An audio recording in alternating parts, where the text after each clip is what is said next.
من أكتر المشاكل اللي بتواجه البعض مننا لما بنيجي نعمل صينية الرقاق إنها ممكن تطلع من الفرن ناشفة جدا، أو إنها تطلع معجنة، بالإضافة إلى إنها ممكن تاخد وقت طويل في التحضير. علشان كده بتكسلي تعمليها. تعالوا النهاردة نعملها وتطلع مورقة وطرية وما تاخدش وقت خالص. يلا نقول بسم الله ونصلي على الرسول عليه أفضل الصلاة والسلام ونبدأ على طول. هنحط طاسة على النار ونحط معلقة سمنة صغيرة، وهننزل بربع كيلو من اللحمة المفرومة. اول لما اللحمه تتشوح معانا هننزل ببصله متوسطه مفرومه، هنديها تشويحه كده وتقليبه حلوه، وبعد كده هننزل بفلفل احمر مكعبات، وكمان فلفل اصفر متقطع مكعبات صغيره. هنحط بقى بهاراتنا: ملح وفلفل اسمر معلقه صغيره، وكمان هنحط معلقه صغيره من البابريكا، وبس كده. مش هنحط اي بهارات تاني علشان ما نغطيش على طعم اللحمه، لان صينيه الرقاق اصلا مش بتحب بهارات كتير. بنكتفي بالملح والفلفل الاسمر والبابريكا. لو انت بقى بتحبي اي بهارات زياده حطي، مفيش اي مشكله، لكن دي الطريقه الاصليه. خلاص كده اللحمه اتعصجت معانا، هنرفعها من على النار ونسيبها تبرد. هنروح بقى نحضر الصينيه اللي هنعمل فيها الرقاق بتاعنا، وهنحتاج صينيه تاني علشان نسقي فيها الرقاق. وعندنا نص كيلو من الرقاق، وعندنا كمان معلقتين كبار من السمنه البلدي انا سحتهم على النار في طاسه. هناخد منهم شويه كده حلوين، وندهن بيها الصينيه اللي احنا هنعمل فيها الرقاق بتاعنا. اتوصي شويه بقى علشان الرقاق ما يلزقش منك في الصينيه بتاعتك. الصينيه التانية اللي حطينا فيها شويه سمنه بلدي هننزل فيها بكوبايتين من الشوربه السخنه، وكمان نص كوبايه من اللبن الحليب. وهنسيبها بقى تبرد شويه، هنقلب كده ونسيبها تبرد شويه. ليه؟ لان انا هنا مش عايزه الشوربه تكون سخنه قوي. الشوربه يا دوبك دافيه، ممكن كمان تستخدميها بارده.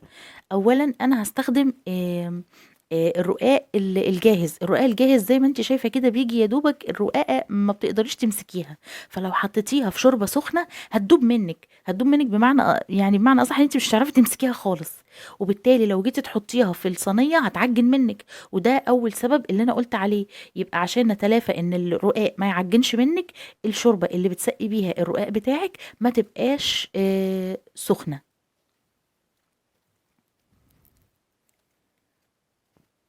كمان حاجة مهمة، احنا هنا بنستخدم رقاق جاهز.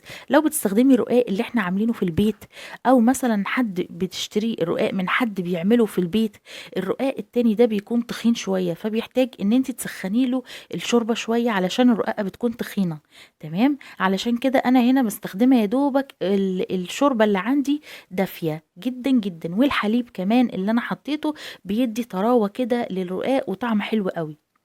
بين كل رقاقتين تلاتة بقى هنبتدي ندهن دهنة بسيطة كده من السمنة البلدي، وهنعيد المرحلة تاني.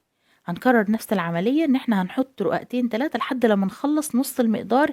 الرقاق اللي عندي انا عندي نص كيلو من الرقاق، هستخدم اول ربع كيلو كده هقسمه نصين كده بعناية كده.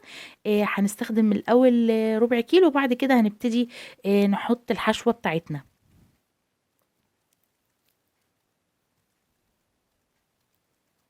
انا سايبه كمان الحشوه تبرد علشان لما تتحط عليه السخونيه بتاعه الحشوه ما تطريليش الرقاق زياده عن اللزوم.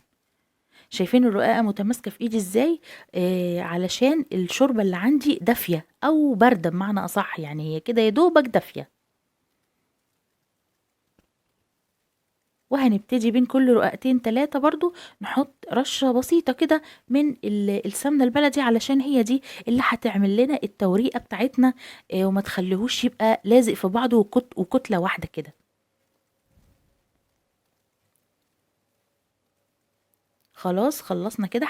النص الاولاني من كمية الرقاق بتاعتنا هننزل بقى بالحشوة بتاعتنا اللي بردت شوية. هننزلها كلها كده طبقة واحدة. لو حابة تقسميها على كذا طبقة يعني طبقتين مفيش مشكلة، لكن أنا بحبها بصراحة تكون مركزة كده في نص الصينية كده. هنفردها بقى كويس قوي، ونبتدي بقى نعيد المرحلة أو نكرر العملية تاني.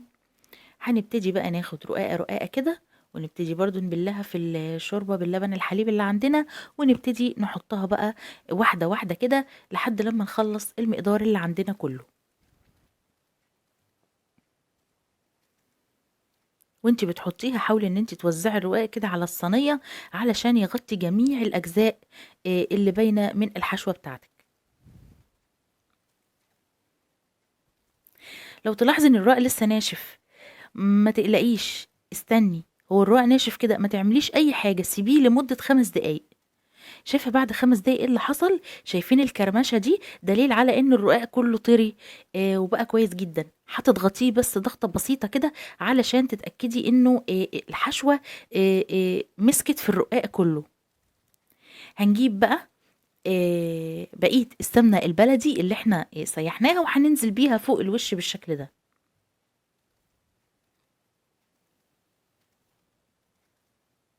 ما خدتش مننا سمنة كتير وهتكون خفيفة وجميلة جدا.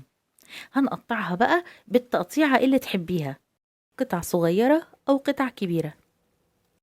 تعالوا بقى نتكلم عن التسوية وإيه السبب اللي بيخلي صينية الرقاق تطلع معاكي ناشفة. السبب الوحيد إنك بتسويه على درجة حرارة هادية، يعني لازم تسوي الرقاق على درجة حرارة 200 أعلى درجة عندك أو 240 كمان. تمام. تعالوا بقى ندخل الصينية الفرن على أعلى درجة حرارة عندك، وهنحضر بقى إيه؟ هنحضر بقى ربع كوباية صغيرة من الشوربة الباردة، وهننزل عليهم بنص معلقة صغيرة من البيكنج باودر. ودي فايدتها إيه بقى؟ هتخلي العجينة كده أو الرقاق اللي عندك هش وجميل. هنطلع بقى الصينية قبل ما تكمل تسوية، يعني أول لما لونها يصفر ويبقى أصفر بسيط كده بالشكل ده، هنبتدي نطلعها وننزل عليها بشوية الشوربة اللي عليهم نص معلقة من البيكنج باودر. ودي اللي هتخلي العجينة بتاعتك هشة وجميلة ومورقة كمان.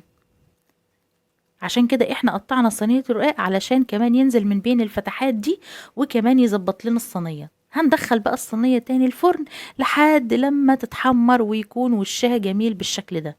هتاخد معاكي حوالي نص ساعة في الفرن وتكون جاهزة، وزي ما اتفقنا أعلى درجة حرارة. هنغطيها بقى ونسيبها لمدة 5 دقايق علشان تهدى شوية من السخونية بتاعة الفرن، وكمان يطلع وشها طري جدا. بس خلاص كده صينية الرقاق من أسهل ما يمكن إنه يطلع معاكي. هنزينها بشوية بقدونس مفروم ونقدمها على طول. صينية رقاق جميلة مورقة هشة مش معجنة، وكمان ما خدتش مننا وقت خالص ومش لازقة في الصينية بتاعتنا كمان.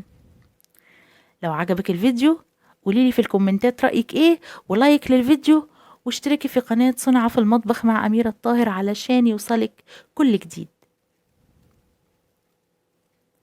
شكرا للمشاهدة.